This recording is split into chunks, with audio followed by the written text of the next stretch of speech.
Blog Talk Radio. Super fantastic family. Today is Monday, April 27, 2020. Yours truly, Ray Wren 98 here, along with.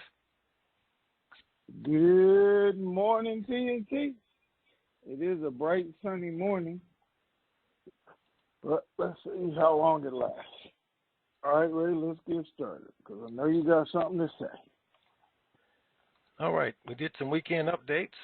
And see, this was from our Iraqi citizen. So on Saturday, it says parliamentary experts on the morning Iraqi TV saying due to obstacles, they expect al-Kazemi to step down very soon. Basically, they are saying it is Iran's way or, quote, no way, end quote. The next 48 hours will be crucial. Then Tony sent out a tweet that some of you didn't get. That's still in the Twitter that you can go read, but paraphrasing it, the legal expert Hayyan al-Kayat confirmed on Saturday that the President of the Republic, Barham Saleh, would assume the position of Prime Minister in the event that the government of the Prime Minister designate, Mustafa al-Kazemi, was rejected under the Dome of Parliament. Al-Kayat said in an interview with Baghdad Today that if al-Kazemi fails to form a government or is rejected by Parliament over as Prime Minister and the person concerned to manage things. Then Sunday's information came in. Al-Kazemi says to Shiites that he is not apologizing and will present his cabinet in 24 hours to Parliament for a vote. Hundreds of militias of the Iran backing have set up camp outside of Parliament. This is going to be interesting. Then another tweet that went out from Tony, legal. Al-Kazemi's failure to gain confidence obligates Saleh to dissolve Parliament Information Agency. And that's what we had in the forum for updates. Okay. Man, that was an interesting day or weekend, huh? Mm-hmm. So, let me see. They say he's going to apologize and resign. Then he says he's not going to apologize or resign. They say that if he doesn't get his government together, Salah has to take over the position of Prime Minister and dissolve the Parliament. Now, that's what their laws say, is what they're telling us. That's what the articles say. People on the streets say something different.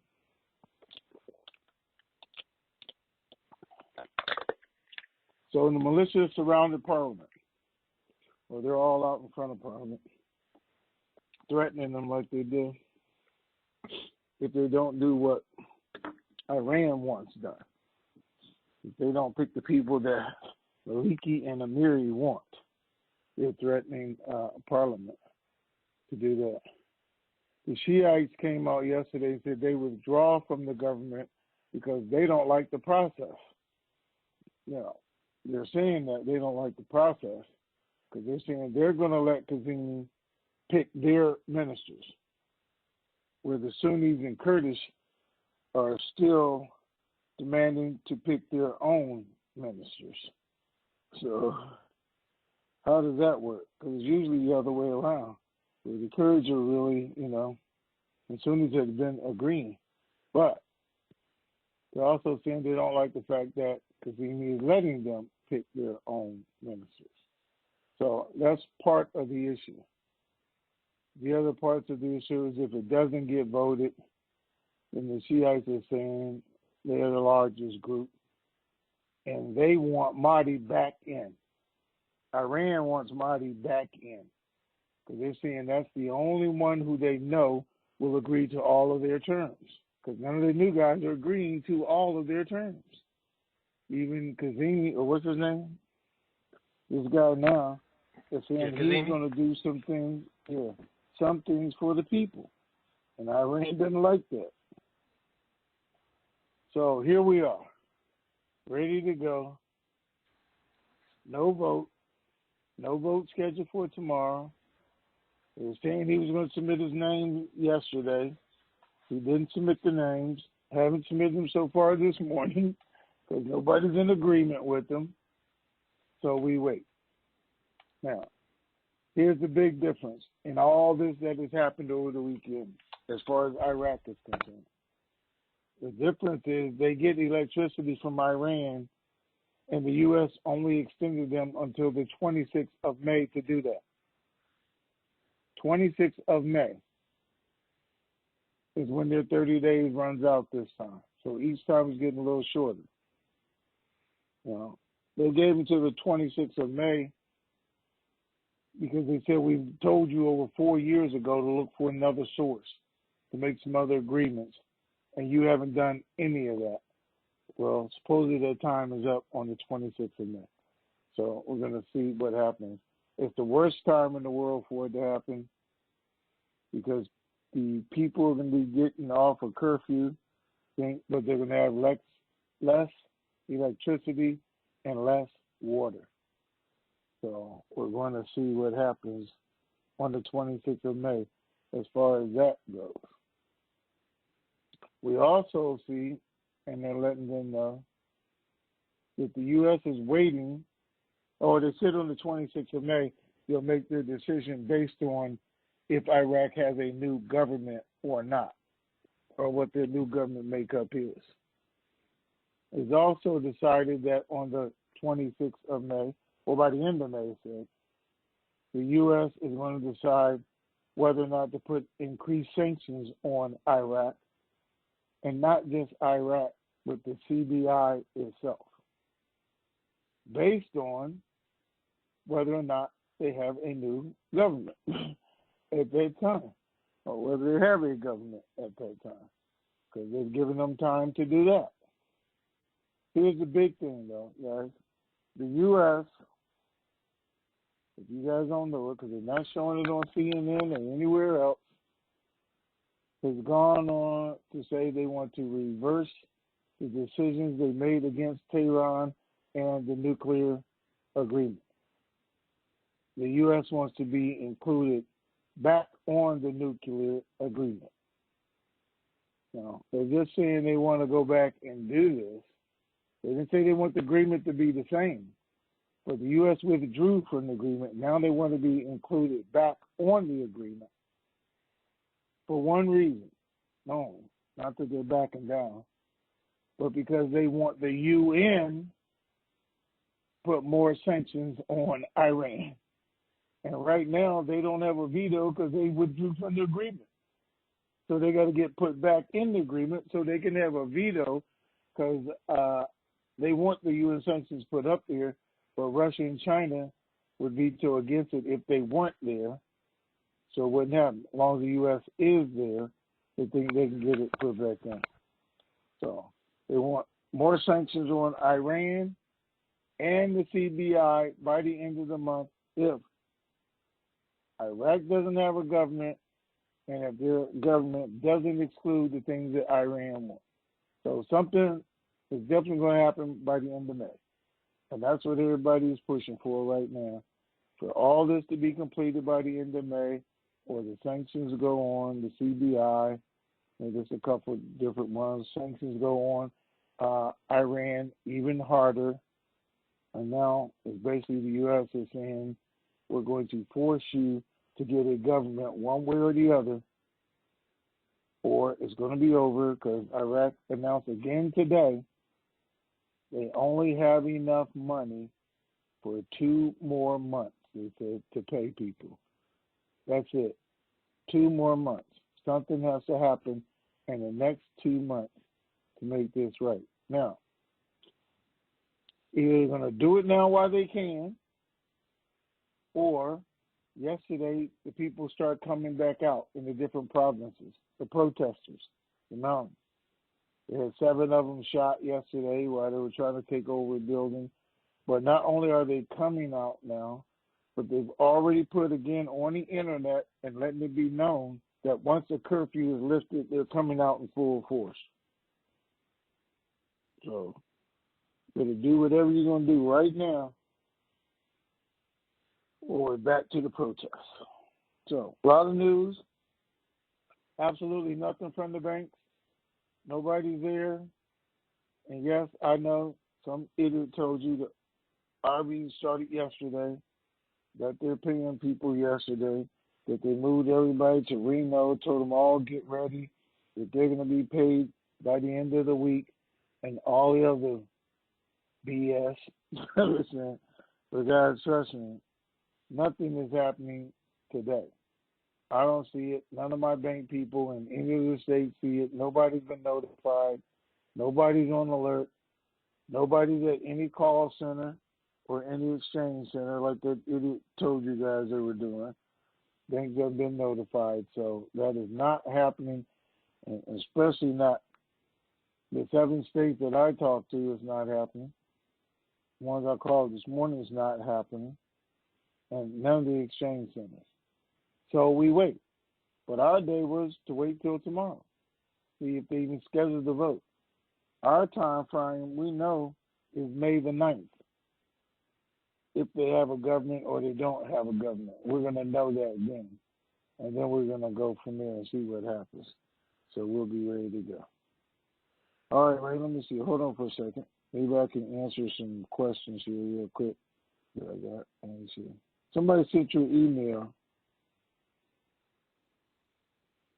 asking you to list some questions, but I know you weren't going to do it, so I was going to do it. Anyway, hold on. He had a couple of questions. He said, in the reference to the latest posted update, is it hundreds of militia or hundreds of militia members? So that's simple, is members. There's not 100 different militias. They had 100 different militia members outside of Parliament. Are they there to support Iran or themselves? They are Iran support, just so you guys know. The militia over there is paid by Iran.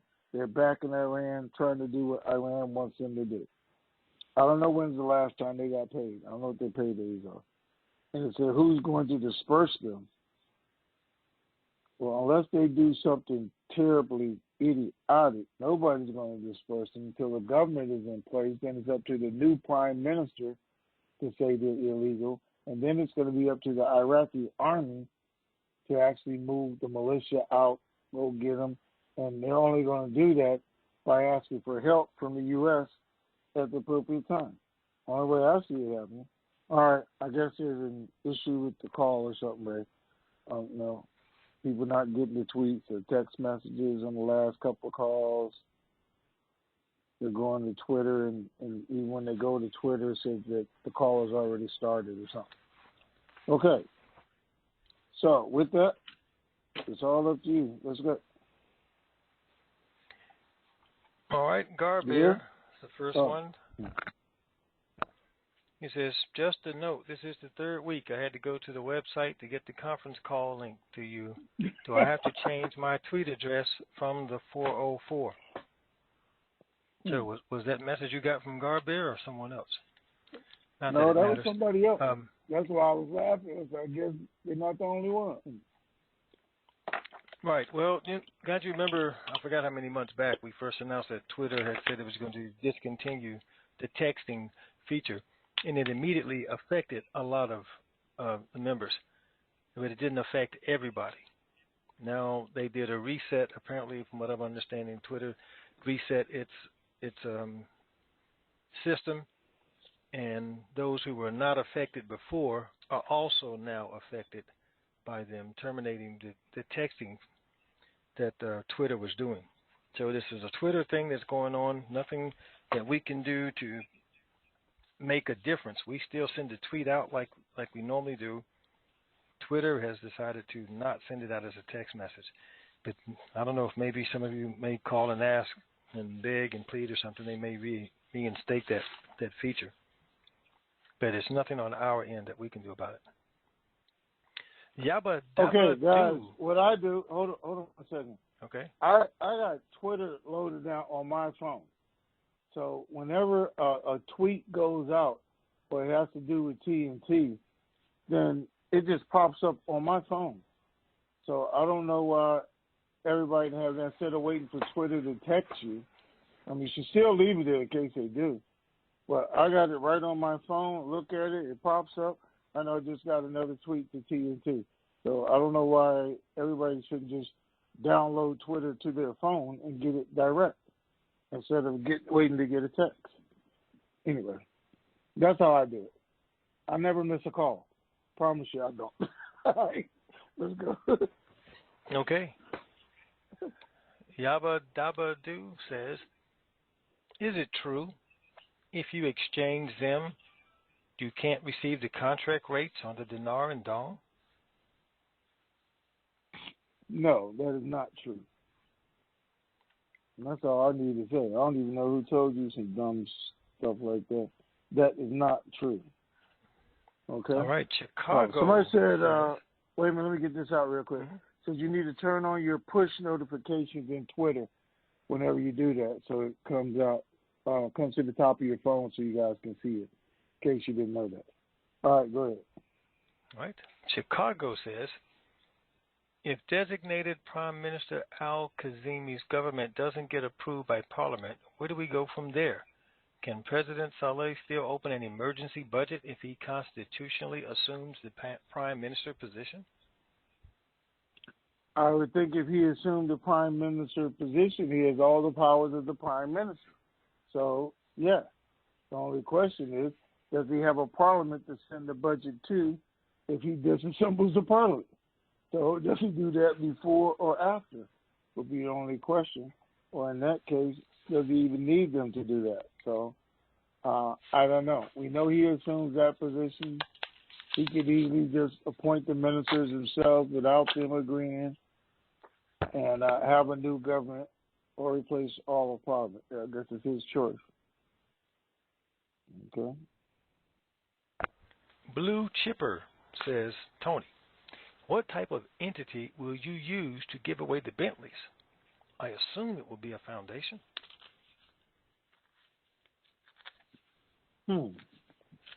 So you mean what kind of entity will I use to buy them with? So well, it says to give them away. So. I know. But what do you mean? How am I going to get them first, then give them away? But this is what I intend to do, guys. Have my foundation buy 22 Bentleys is what I was going to do. Well, not actually even buy, but go do the paperwork.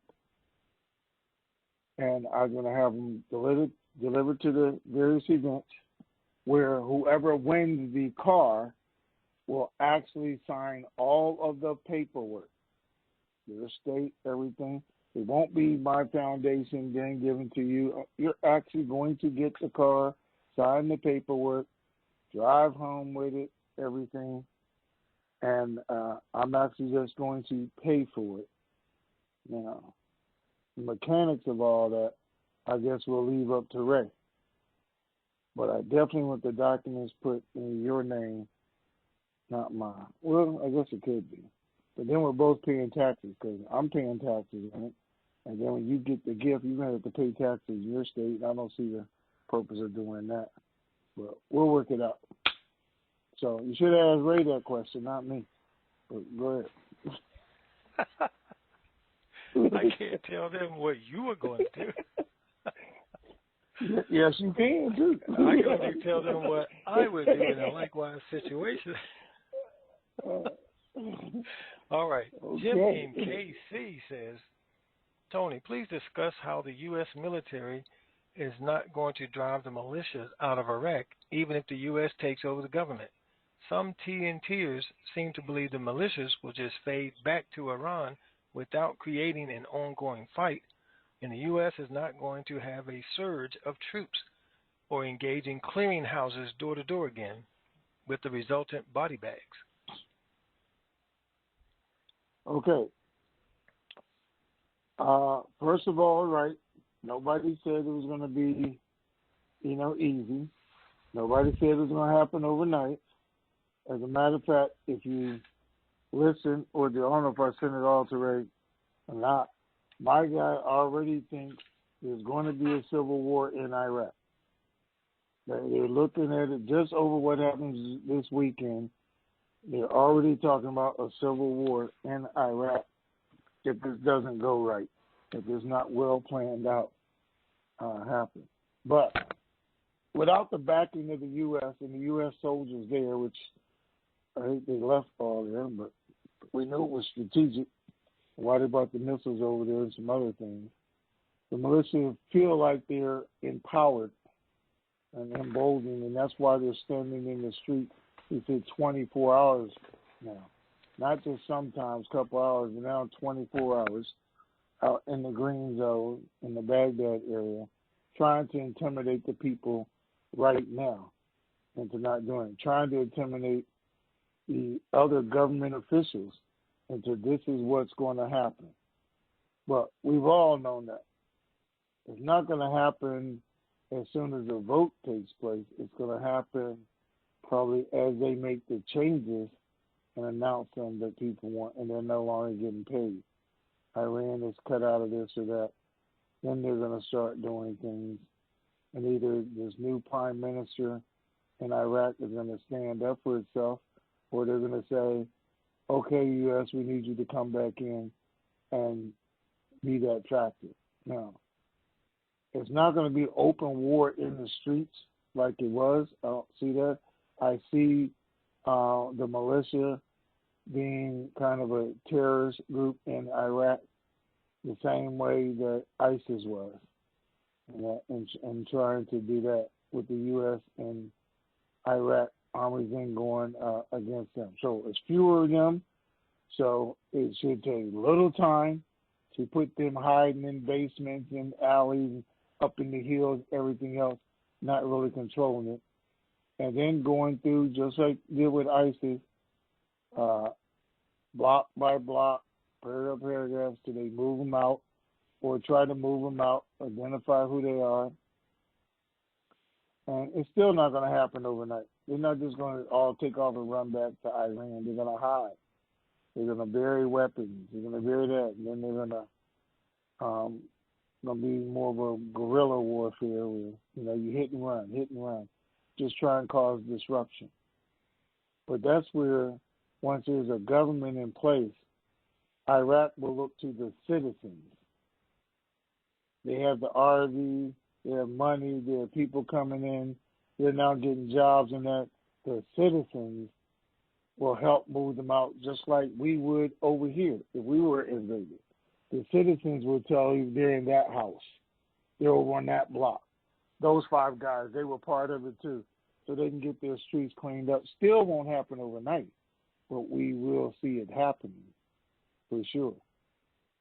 What's next?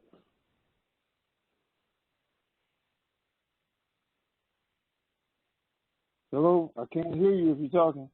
Oh, okay. But if you're not, I'll wait.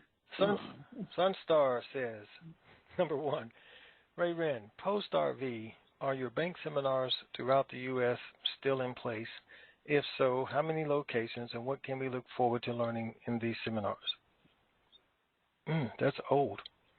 Right now they're still in place, and what we would look to learn from those were the products that the banks had to offer.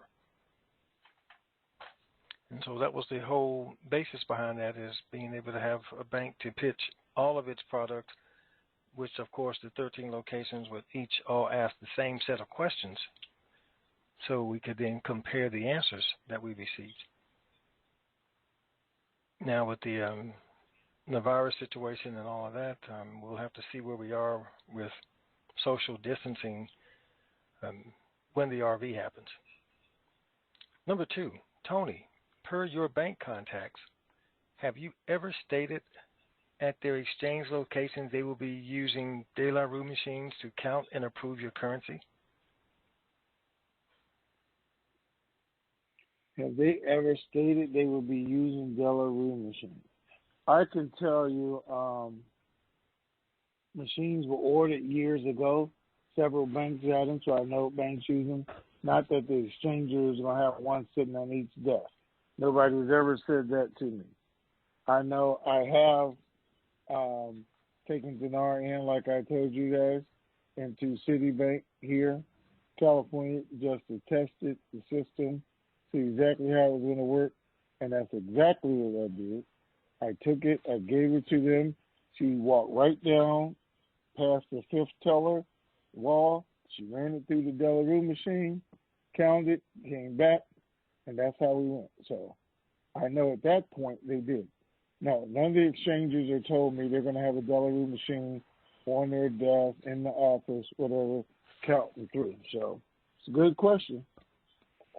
And I will try to ask that. As a matter of fact, hold on. I'm going to see if I can ask it right now. Hold on. They play some music or do something. I'll call you. Hold on.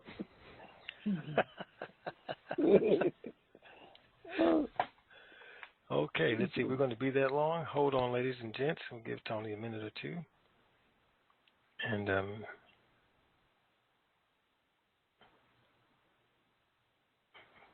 guess we'll fill the hole.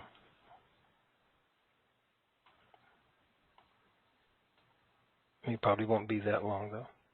But anyway, just in case, stand by. All right.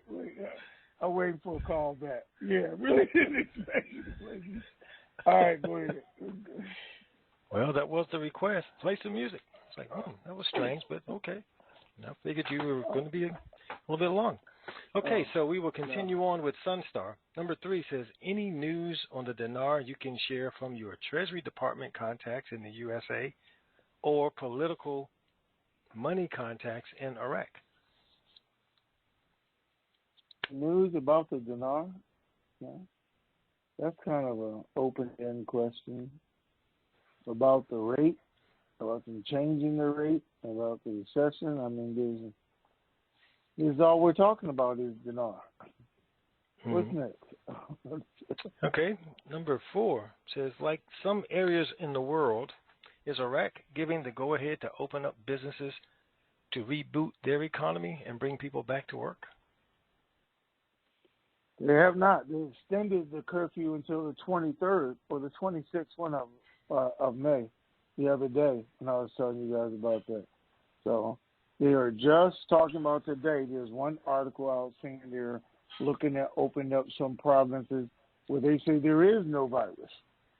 So maybe they'll do just what, we see states here doing now, open up a little bit at a time. I mean, we got more states opening up on Friday.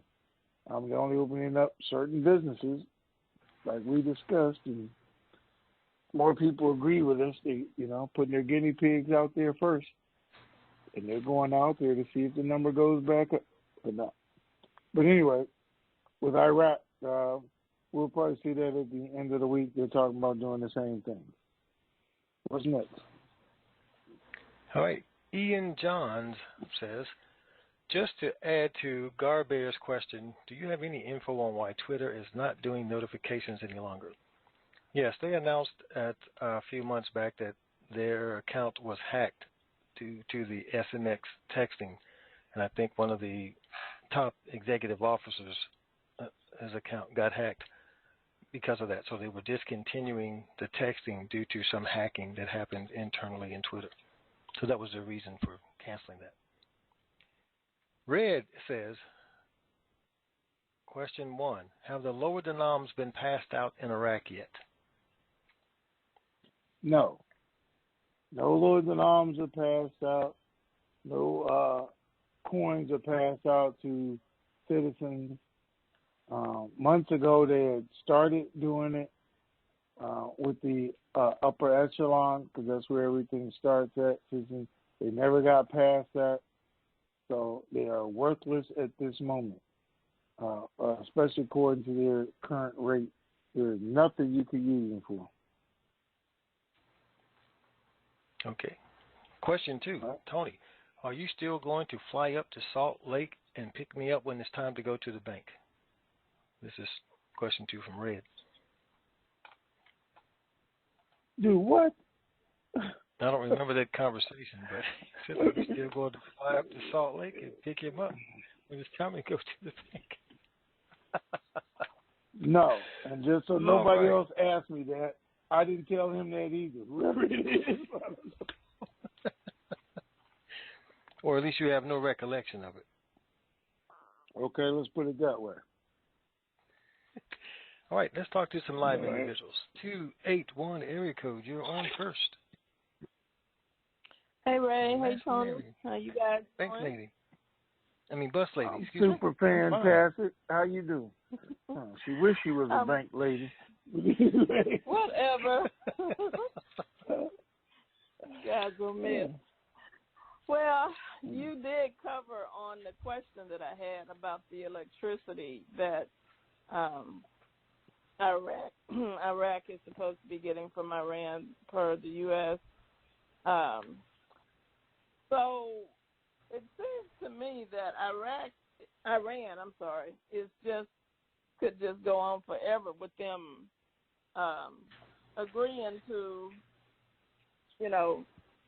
the government, the prime minister, who they like and who they don't like, and all this mess. It doesn't seem like, to me, regardless of the oil prices being at where Iraq needs them to be, Iran is still going to be a thorn in their side. So I guess my question to you is, if they still do not agree with this government and the prime minister on who they want in there, and the U.S. or the other side doesn't give in, then they still take over and go in and choose who they want, to put in place?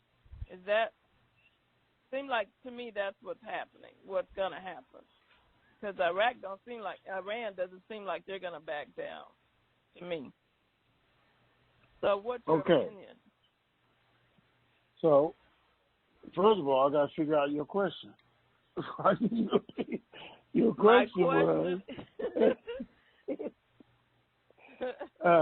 is Iran ever going to quit? And even if they lose, they're still going to pick on Iraq, even if they lose. So this could go on forever.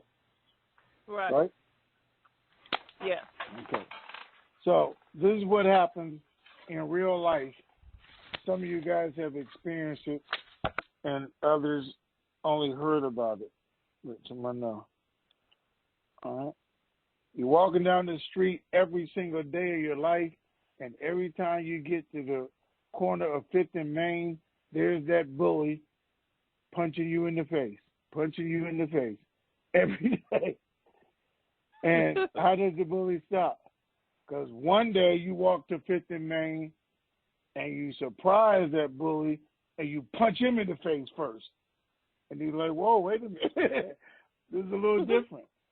Or you punch him in the face 2, 3, 4 times and say, hey, enough is enough. Right? Mm-hmm. So that's one of the ways that you have to go back and rethink it. And wait a minute, this ain't the same guy it was yesterday.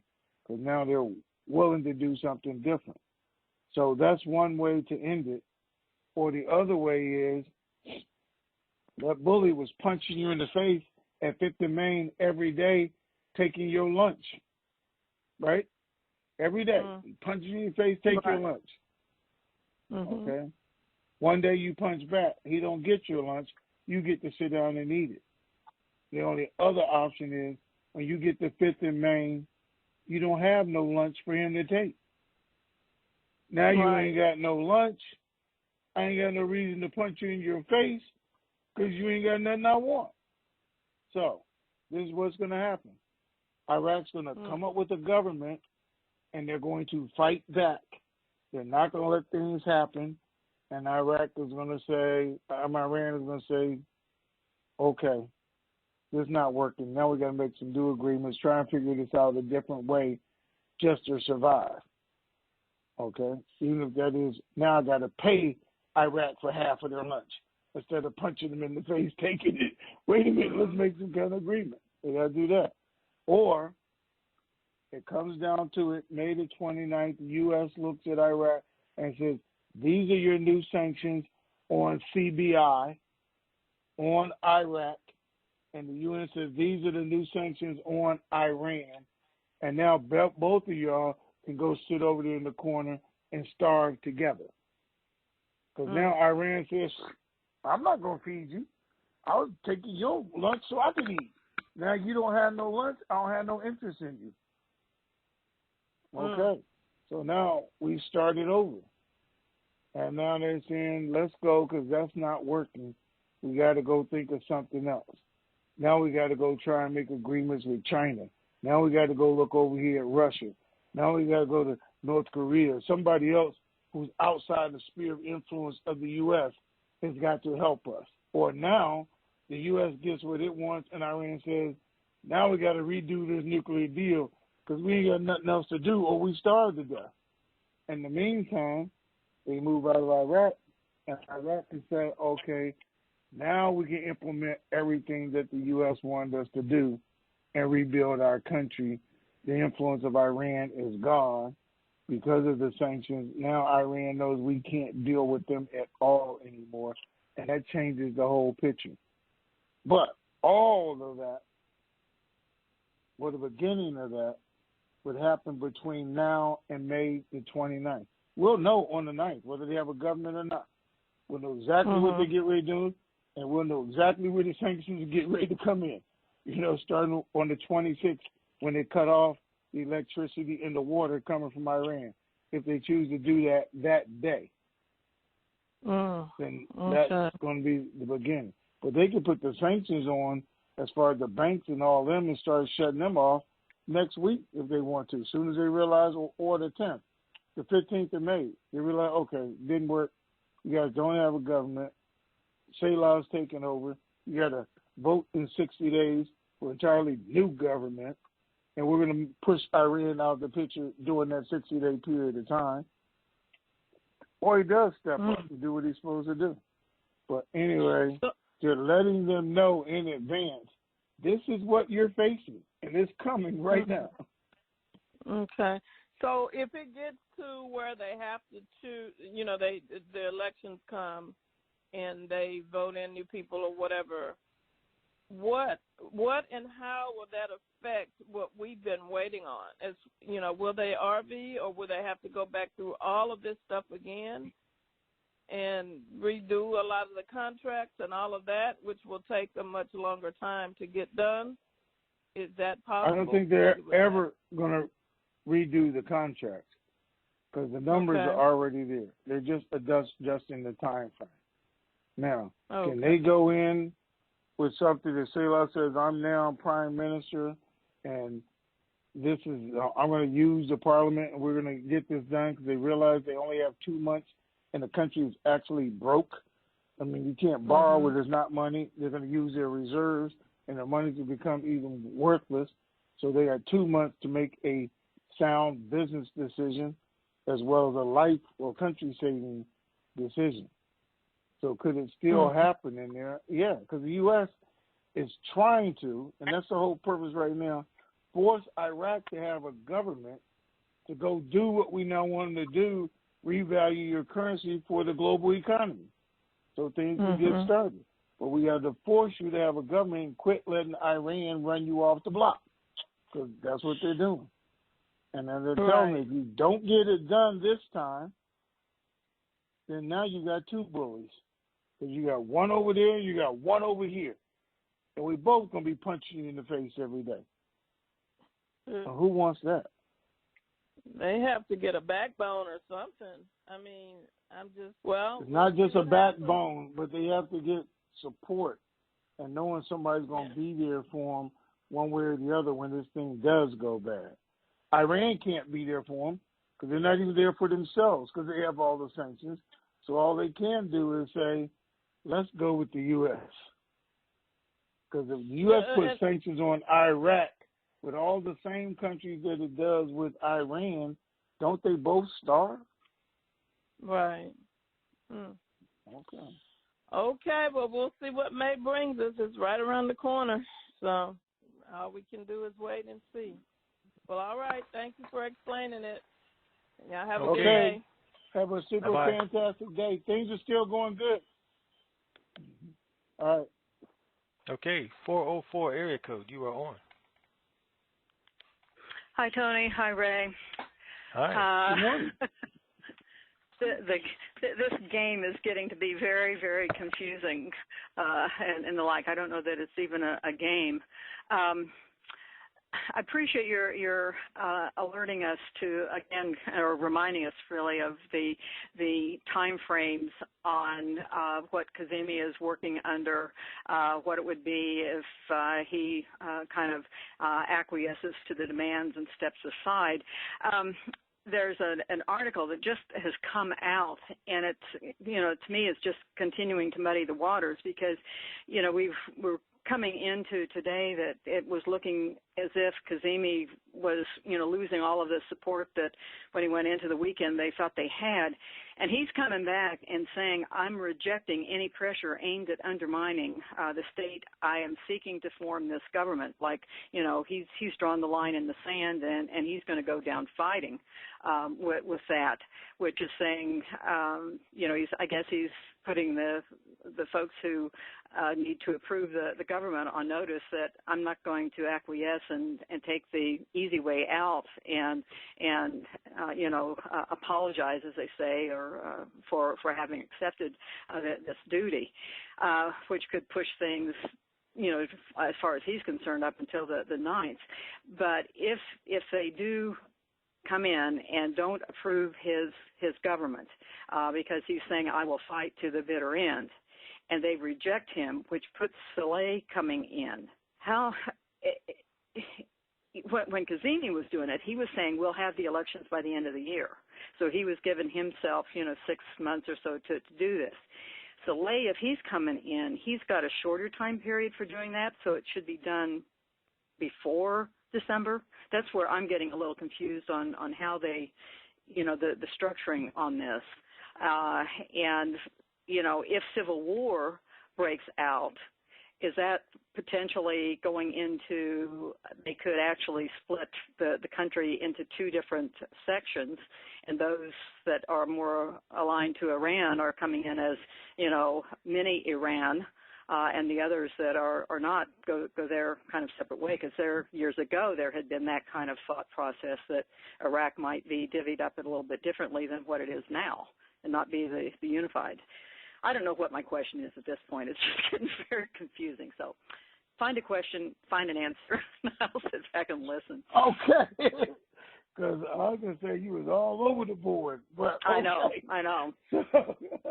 So let's look at it. Okay, Al-Kazemi saying, I'm not going to quit. So I'm telling y'all right now, I'm not going to quit. We're going to have to take the whole 30 days, and you guys just are going to let me do just like Alawi in the last one, Prairie did, because I'm not going to quit. So that's 30 days. So either you're going to pass it or not. Either the Sunnis and the Kurds and are going to get together or not, because you guys know what happens at the end of 30 days. Everybody's always aware. So threatening me is not going to get it done. And the only reason they're threatening him is they want to Salah to appoint somebody else. They put some names out there within the 30-day period of time. Or the Shiites want Salah to say, you're the largest party. Whoever you say, that's who it is. And then just nominate it one way or the other at the end. Which he says he won't do either one. Because it's supposed to be his position at the end of this. So either that is going to happen, or on the 10th, Salah is going to become prime minister, and he's going to have to start making decisions against Iran, the U.S. Do we want these sanctions? Do we want CBI to be sanctioned? Do we want our whole economy to shut down for Iran? No. Okay. If he doesn't do those, he doesn't do what Iran wants, is there really going to be a civil war? So what's the civil war? It was what we were talking about before when they were drawing a new map, was Kurdistan against the rest of Iraq, against Baghdad.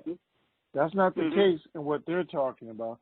They're talking about a civil war within Baghdad, within the provinces themselves, excluding Kurdistan.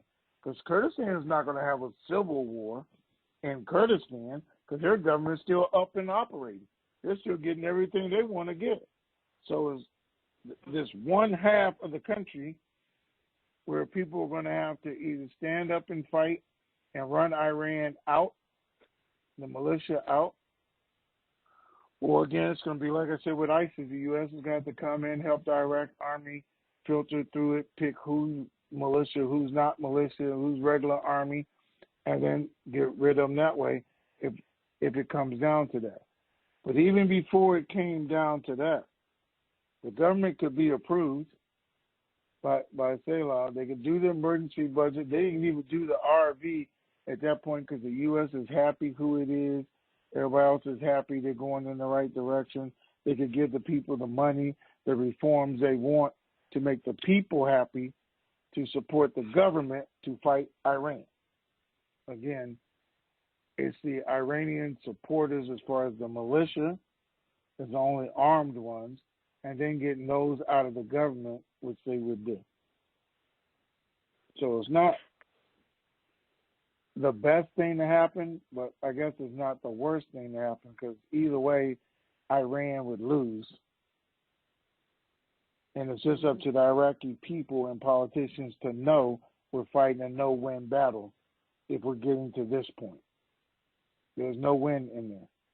Because even if Iran could figure out how to win, the government, they would lose on the sanctions, everything else, and immediately be shut down. The people will be rioting this summer. The whole government is going to go away. Now, I'm thinking if I could foresee that future, they should be able to foresee that same thing and that same sequence taking place and saying that's not what we want to do. Right? Yeah. I'll tell you what I find so really hard to grasp and trying to think as an Iraqi would be thinking is that, you know, this is a transitional government, kind of a caretaker to get them into the elections. It's almost as if they are doing everything in their power to avoid having the elections out of who knows, that they think they are continuing to maintain their power by, you know, keeping things confusing, or that they're, you know, or they're afraid that the opponents are going to be really getting the elections when the elections are held. That's the thing that's so puzzling, that they're making, you know, it's like get the government done so that the elections can be done and be working more toward getting a government elected by the end of December. That's the thing that I'm finding so completely nothing makes sense. It's like the inmates are, you know, running the asylum kind of thing here. So that's... Okay, so there's two things we got to remember. First of all, they never wanted, they don't want, Iran doesn't want, and the majority of the prime ministers who there don't want a new government, okay? The Iranian-backed ministers, because they know they're going to be removed if they do. So, because that's what the people wanted, all of them removed. If the people win their way. So they don't want that. What they rather have is, let's drag this out as long as we can, and we've been saying that for months, because we're still getting money. They're still shoveling it to us while they can out of what they have. Now, they didn't expect the oil to drop the bottom out. They expected to be getting a whole lot more money through the time frame. But, hey, we're still going to take whatever we can get. If I can't get a gallon of water, at least give me a glass of water, because I'm still getting something, right? So they're going to do that as long as they can until that glass is cut off. Now what do we do? Because now we lose it all. But we had to fight as long as we can till we get to that point.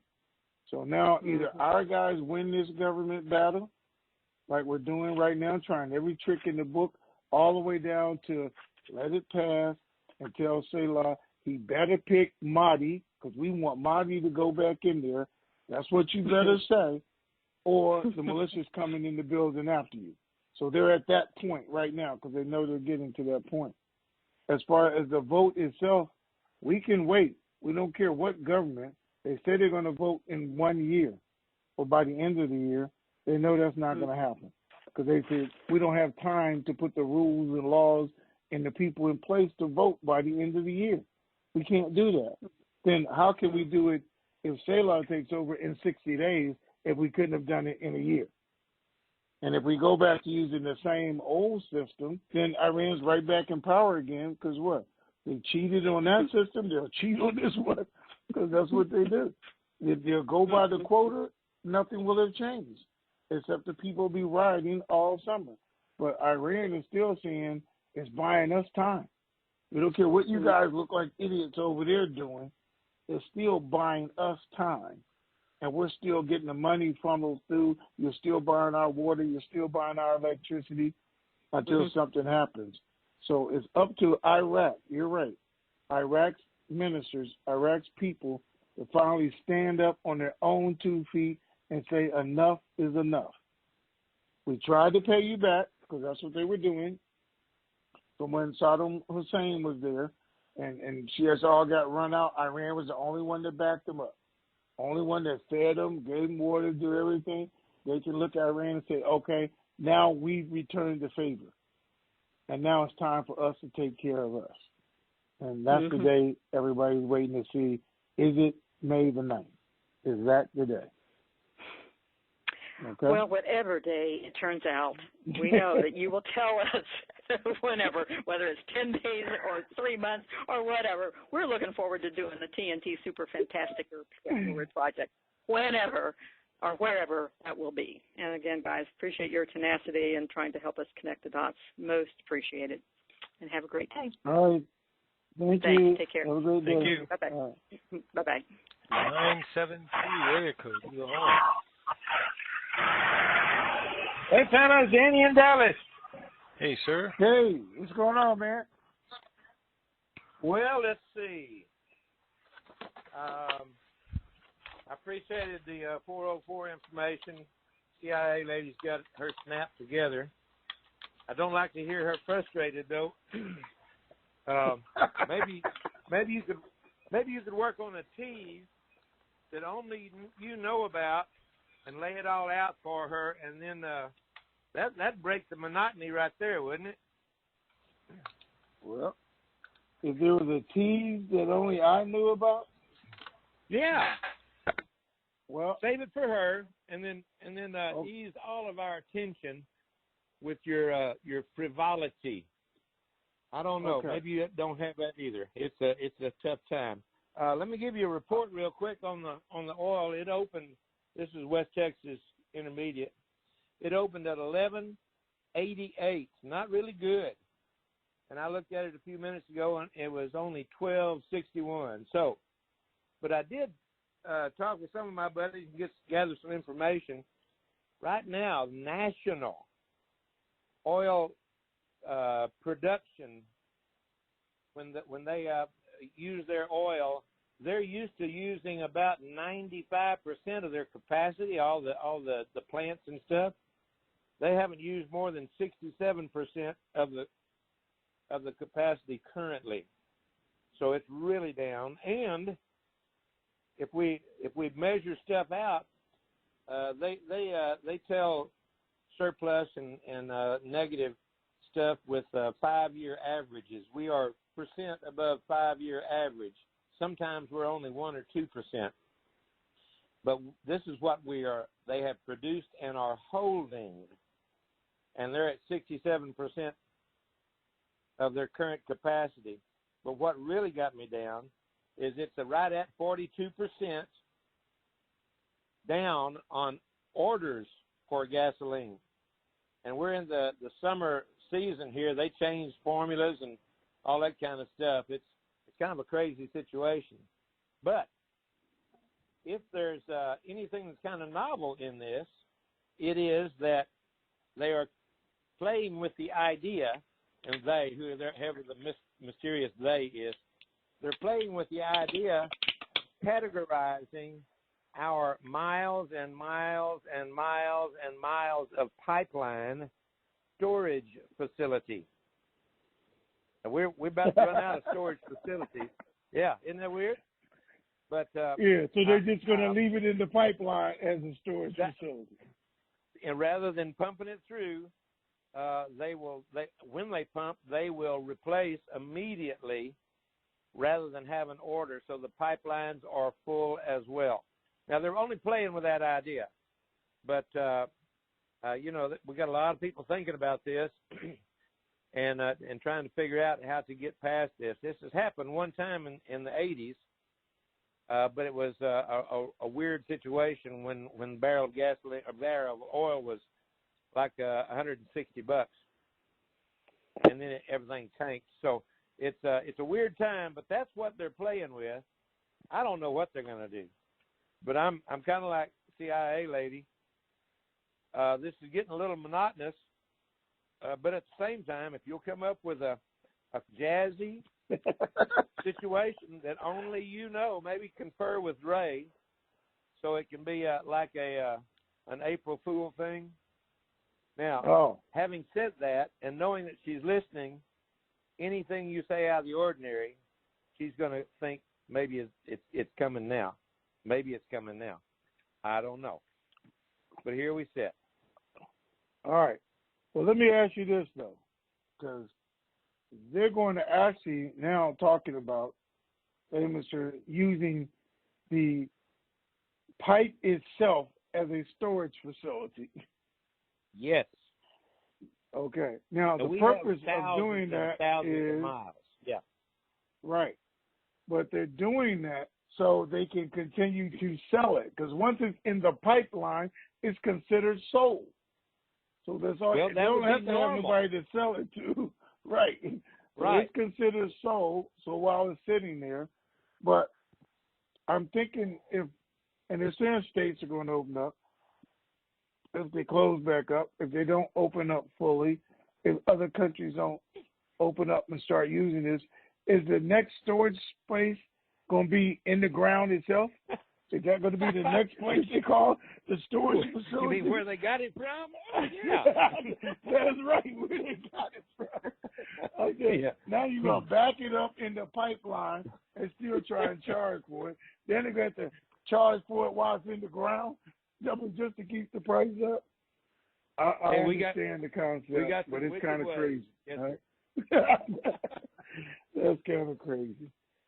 It is crazy. Okay. Yeah, I really don't. It's not an entirety, but they have talked about designating certain pipelines as storage, and it be on a temporary basis. But it is kind of funny to think how we can change our rules as it seems the pressure demands it, and then we'll go back to changing something else. That's right. Hey, buddy, I'm gonna let it go from there. I don't have any other information, and so far. What you've communicated to the rest of the community here, we still don't know what they're going to do. And I appreciate your best guess on that, but that's just the way it is. Yep. All right, thank you, sir. All right. Appreciate it. Have a good week. See you later. All right, guys, sir. Take care. Nothing has changed. It's just what I tell you guys all the time. It's Iraq.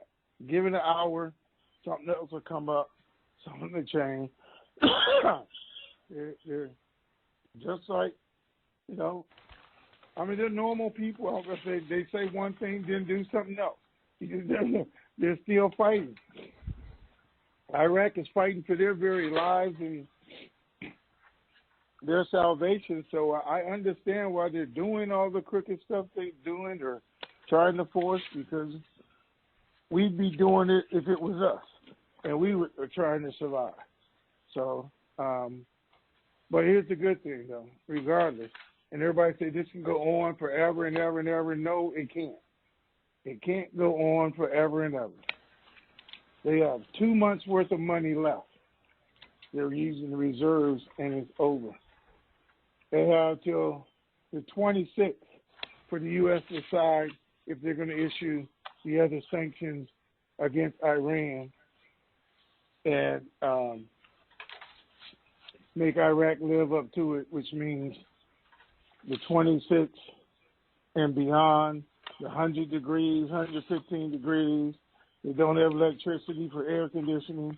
They don't have enough water. The people keep it going. Then the people are in the streets. Then Iraq loses anyway, which means Iran loses anyway. So it's destroyed. So the end is coming one way or another. So they can look at it and say, are we totally destroyed our country in the next 60 days or 90 days and everything's kicked in, or are we saving it by putting this new government in place, doing the RV like we're supposed to, and letting Iran figure out something new, or we figure out something new to try and help them, because this way is definitely coming to an end. And that's all we got to look at. We know what the date of change is, one way or the other, and that is May the 9th. We know that's a coming date of change because either CELA is going to take over or they're going to have a new government, and then things will be changed after that day very more. That's what's supposed to happen because that is the cutoff day. So we'll see. All right, Ray, what's next? 360, you are on. Good morning, Tony. Good afternoon, Ray. Hey, sir. Good morning, sir. How are you? Well, I'm home today. I'm not working, and so that's the oil industry from not the not the fine. Yeah. Yeah. Let me ask you a question real quick before you even get started. So you're Okay. home today. Where's your truck at? Where's it's your parked truck? It's parked in the lot. Okay. So is it full or empty? It's empty. All right. So if they're using the pipelines for storage, when do they start using the trucks for storage? Okay. I'll just throw it out there. Okay. Go ahead. Just throwing it out there. My thought about that would be, who would like a 10,000 gallon storage tank of highly flammable liquid, namely gasoline, parked next to their place? No. Nobody. Because it does have a life. Granted, it's certainly more than 30 days, but the idea that for security reasons, you would want those kinds of things protected in some form or fashion to a greater level than what it would be if you were going to leave that truck in a parking lot, even though there are other trucks there, and all you have then is a giant target. So I'm not quite sure that would work myself. You know what, though? Everything you just said, Huh? and hopefully we're not giving anybody any ideas and they haven't already thought about. But I think about that every time I pass a gas facility. And I see all those tanks out there, those trucks. And I see like right next to a neighborhood or something. I'm thinking, who in the world would want to live next to that? But there are people living next door to it all the time, which is crazy. Or the security is absolutely nothing to me. I mean, anybody could drive through that gate. But anyway. Go ahead. When I pull into the refinery, I mean, I only have to go through one gate, and there is no security in the area. I mean, I haven't been to a refinery to load where there was security present. So I have to wear clothes that are designed to keep me from burning to death before I can get out of reach of wherever the problem would be. It's called fire retardant clothing, and that is, if you've never had to wear it, it's not like wearing a leisure suit. And I realize that may date me in my head, but it's you're wearing a protective layer that's not designed to work for an hour and a half. It's very short in duration, but it's to get out of harm's way enough to where you can get it off. And granted, the only parts that aren't really protected are your head, and I figure that'll scar over and you'll be okay. But they figure you don't need that anyway, so okay. Good. Yeah, hey, I'm old enough now to where I'll never be better looking. All I can hope for is to look better. I'll never be better looking. I guess, Tony, when you were talking about Iran and them not wanting to leave and the militia in the streets of Baghdad and that kind of stuff, I remember when they did the big dig in Boston, and because I happened to be going back there at the time for classes, and of course the rats were displaced, and you'd see them running down the street. And these are cities that have, New York has one too, they have a rodent department just for dealing with rats. And I'm not aware of them ever asking the rats to leave, mainly because I think they probably felt it futile. They're not going to leave until they have to. and whether they have to at the end of a gun barrel or a pot full of poison or whatever. And I look at the Iranian presence in Iraq as the same.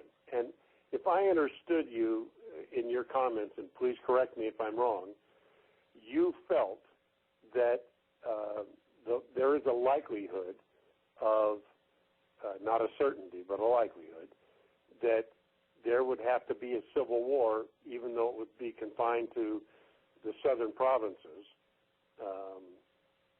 in order to get Iran out of there, and the militias. Did I understand you correctly? Well, I'm telling you that the people in Iraq feel like civil war is coming because the difference between what the militia wants and what the people want. Yes. So not just amongst, the people, but the militia and the people. Right. So, and you're right, they don't just ask them to go. They actually, whoever the new prime minister is, and that's one of the things Iran wants, has to tell them, hey, there is no more militia, and the only people that need to have guns on the street is the Iraqi army and the Iraqi police force. Right now, nobody's saying that. That's why they're walking up and down the street with guns as the militia and everything, because the Iraqi government will not outlaw it. That's what we want. At the same time, the Iranian government officials want the new prime minister to outlaw any foreign military in the country. So we're both asking them to do the same thing. Again, but that's the only way you can fight them, arrest them, or do anything is to make it illegal to do. And right now, it's not. Well, I think that's a very accurate statement. I guess my thought would be, for your 2 cents on the dollar, what would you think would be the likelihood of Soleil taking over, leaving the government in place long enough to pass the budget, and then disbanding it? Is that a possibility, a probability? What's your gut feeling on that? My feeling is that's exactly what needs to happen in order for this thing to get done within that 60-day period of time. Now, will it happen? Does it make sense? I don't know. I'm going to tell you, because I wasn't even sure where he stood a couple months ago, on Iran's side or the U.S. side. But as he nominated people, I could see he's understanding what makes sense. I can see if they wait the 60 days, the people are no longer on lockdown, and then they're going to force the same changes they were forcing before Corona started. And then the government is not going to have a choice but to do the right thing. Sure. I'm hoping and praying there's a new prime minister on the 9th, because that's the easiest thing to get done. I'm hoping Iran is just trying to force who it is and fighting right up to the last day or the last minute, and then, cooler heads prevail, or the smart people say, hey, okay, we lost that. We fought it as far as we could. Now let's go with the new fight and do something different. But we got a prime minister. We got his people. Now let's intimidate them into doing what we want, because that's why the militia is out there, and they're still doing that, or not. Let them pass the laws. Let us try and change some things where we can still give you water, bread, whatever. But the only way to do that is to have a government by the 26th, because the U.S. has already said enough is enough. We're going back to the UN, put us back on the board. We're going to put sanctions on them from that way and direct from the U.S. if they don't have a government. And that's what it's saying. If they don't have a government, this is what we're going to do. Okay. So I don't feel this is for your benefit, Ray. My last question. Why would we, if we're trying to maintain or continue to maintain pressure on Iran, extend their right to buy water and electricity from Iran? Okay, it wasn't for Iran. It was for Iraq. And we're saying, but we gave you 4 years to come up with a new way, and you guys haven't done it because Iran is still influencing you. So we're saying we can still let you do that because it's not killing us by doing that. But now we're only going to do that if there's a new government in place and we give them time to make the changes. Because if you don't have a governor that, then we're just going to cut it off, and we know how to force change. Because while you're hungry, you don't have nothing to drink, everything else, because we shut your bank down because you didn't shut off the electricity and water, and now the people are out in the streets rioting. Oh, it's going to be change one way or the other. There's going to be change. Okay. Well, that's all I got. I know that'll make some people breathe easier. Have a good day, and hopefully on the next call I'll be back inside the truck working, and if not, I'll be home and getting yard work done and so forth. So anyway, have a great day, gentlemen, and again, I appreciate all you do. All right, take care, sir. All right, I'd rather see you working though, because I know the price of oil is going up and the dinar is increasing in value. So let's hope you're working. Okay. Right. Yeah, I hope I'm worth it. Yeah, you bet. All right. Have a great day, guys. All right, sir. You too. Thanks. 610 area code. You are on. Hey, thank you, gentlemen. Make it a dynamite day. All right. Thank you, sir. You're very welcome. 702 area code. You are on. Hello? Hello, you're on. Hello. Hi. How's it going, guys? Hi. How are you? Anyone again. All the time, the same story. Look at broken record. Okay. You want to change the record? Yeah, I wanted to really change the record because we live on the 21st century. We not live on the 13th century. United States, I think it's a powerful country, and it's gonna take control with these crazy people. They don't know what they're doing. Absolutely correct. Okay. They let Maliki, he stole this much money, and they give him control again. And everybody playing the same game. What is the problem with these people? The whole law give us a chance, give us a lot of billion people to this country, and they stole. What is this?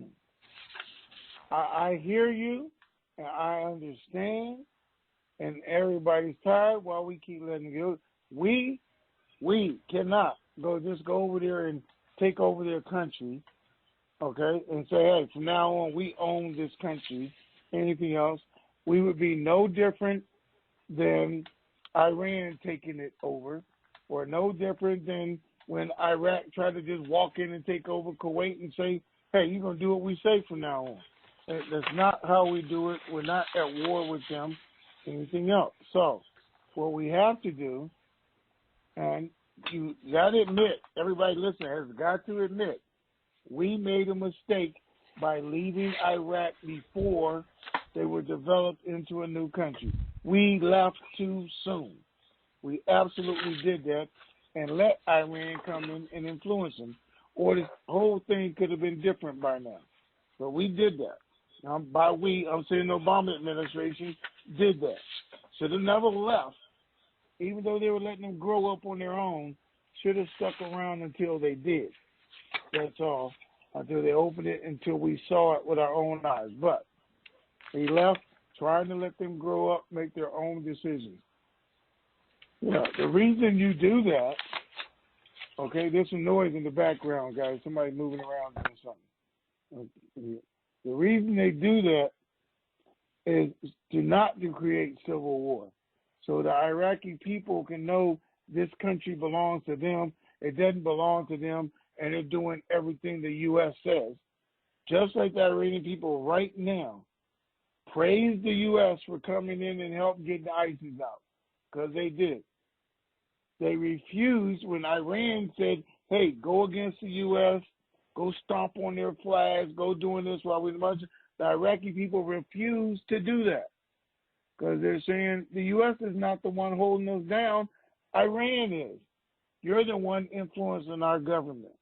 You're the one trying to control everything that we're doing and taking everything from us. Well, as Americans, if we went over there, it'd be the same thing. Now we would be in a war or a situation, okay?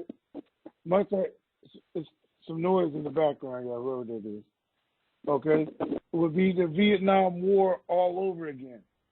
And that's what we don't want, because we don't want to fight the citizens of Iraq.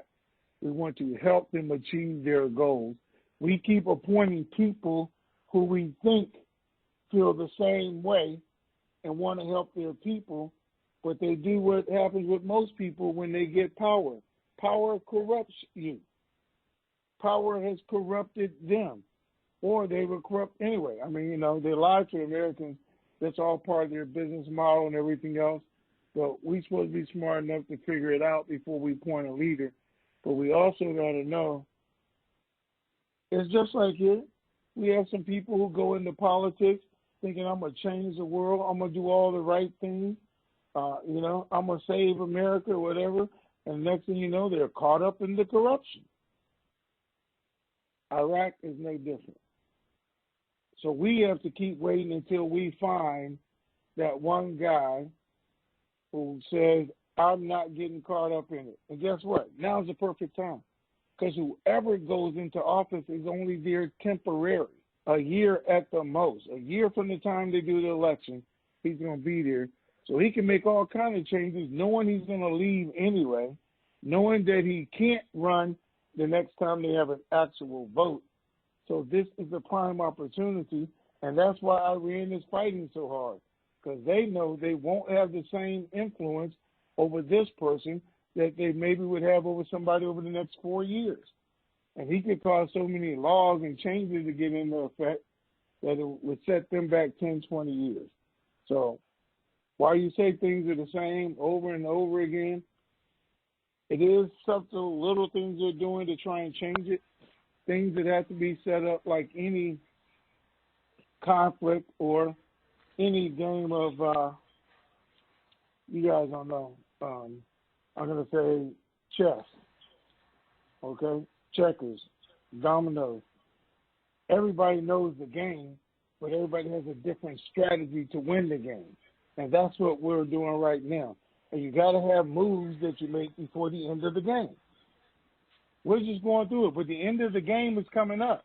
There's so many pieces been removed from the board already. We're down to the final moves here. So that's what we're waiting to see, okay?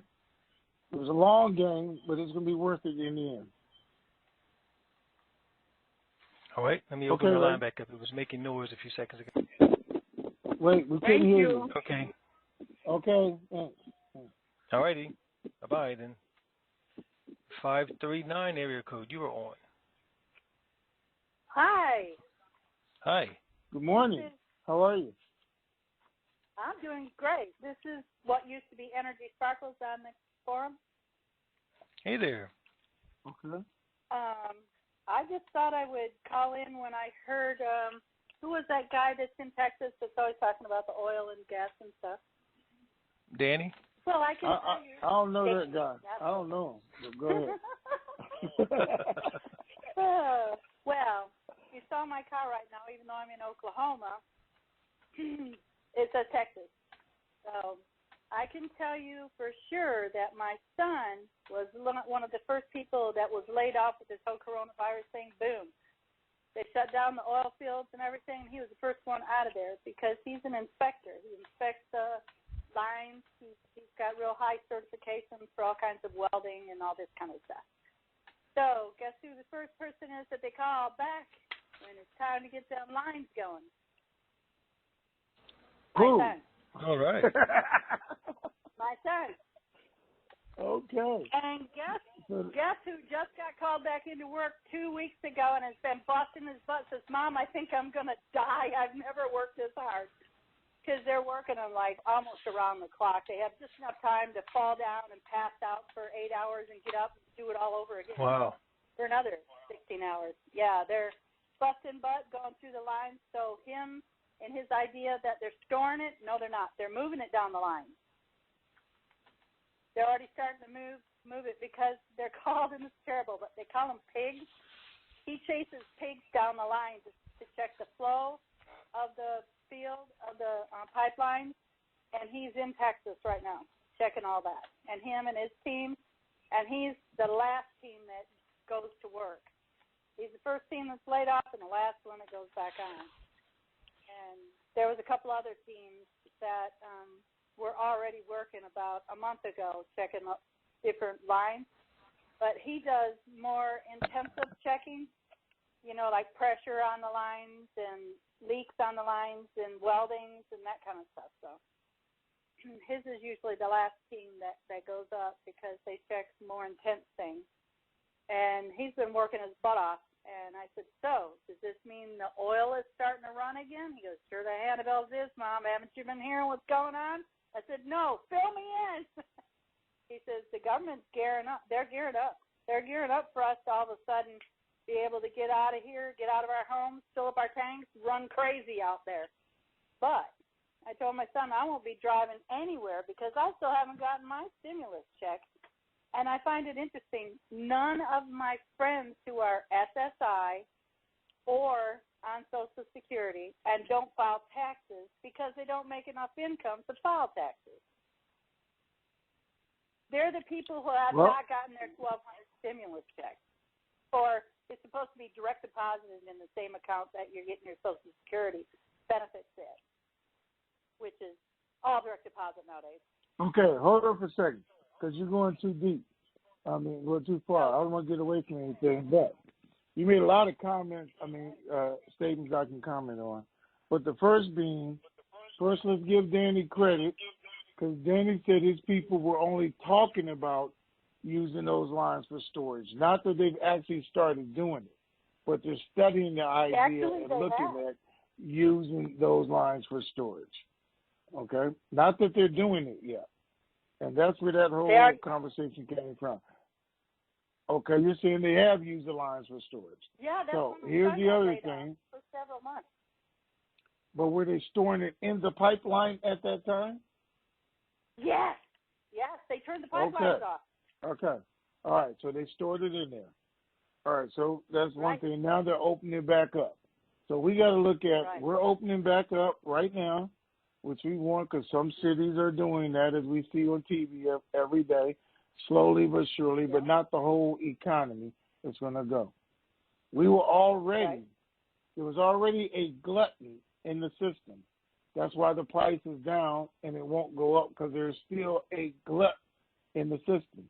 So until all that gets used back up and put us back at the normal range or something, I don't know why they opened it back up. Let's just use that up first to raise the price up, then let's open it back up and let's go. But maybe they're just getting the pipes ready. But that's all a good thing that it is going to go. Hopefully it is. Somebody sent me what they got from Texas Saturday, 12 gallons of gas for $6.40-something cents. 47 cents. I said 55 cents a gallon. That's where we're at now? Well, that's where they're at in Texas, I guess. 55 cents a gallon. I think that was back in the 70s last time gas was 55 cents or something. Maybe the 80s. I don't remember that. No, it had to be in the 70s. 55 cents. They're getting gas. That tells you where our economy is right now. So we definitely need everything stored up to be used up to drive that price back up so we can get what we're looking for. Now, if you're looking at stimulus checks, and you're talking about it, And I look at, you know, Social Security, vets, people who've been getting their checks anyway. The stimulus check is going to come to them probably, they said 6 weeks, 8 weeks out. Not in time to do anything with it, because hopefully the economy open back up and you do get it, it'll just be an extra $1,200. Because I don't know that it has changed anything for those people. They're still getting their checks. The people who aren't getting checks are the people who were laid off, who were furloughed, who don't have anything but this $1,200 that they're looking for, okay, to get that, or the ones who at least have an unemployment check, which first was regular unemployment, and now they're trying to make their unemployment checks match whatever their check was, which I get, and a $600 a week bonus. That's an extra $2,400 a month for everybody if they in fact do that. So I understand how that's helping the economy also. But the plan from the beginning, unfortunately, I know people just like you, was for those people who weren't really affected, meaning they didn't lose anything. They weren't going to get their checks until 6 weeks, 8 weeks into it anyway. And that's everybody that's getting retirement checks, Social Security, disabled vets, all of them, because they don't really feel like this has affected, I was going to say us, and those people at all. Because believe me, I haven't got one either. So I knew I wasn't going to get it. I knew they weren't going to do that anyway. That's not how they work. So, but hopefully everything else is good for everybody else, right? And you will get it. And hopefully you don't need it because your check hasn't adjusted any. I hope not. But when you do get it, it'll still be that bonus to be at a good time, right? Right. Okay. Okay. You cut it off? Okay. All right, sir. Yep, we're at the end of our rope. It's wrap-up time. It? It's over? Man. It always happens so fast. All right, guys. Yes, good. That's over, man. I know they went back and forth this weekend, threatening each other, him threatening to quit, saying he's not going to quit. They threatening Shiites moving the government, everything else. But it's still good. They're still talking. They're still telling everybody what they can look forward to, along with all the other news, with the U.S. telling people in advance what they're going to look forward to. And remember this. It happens every single day. It happens all the time. It happens every night. It's really the darkest right before you see the light.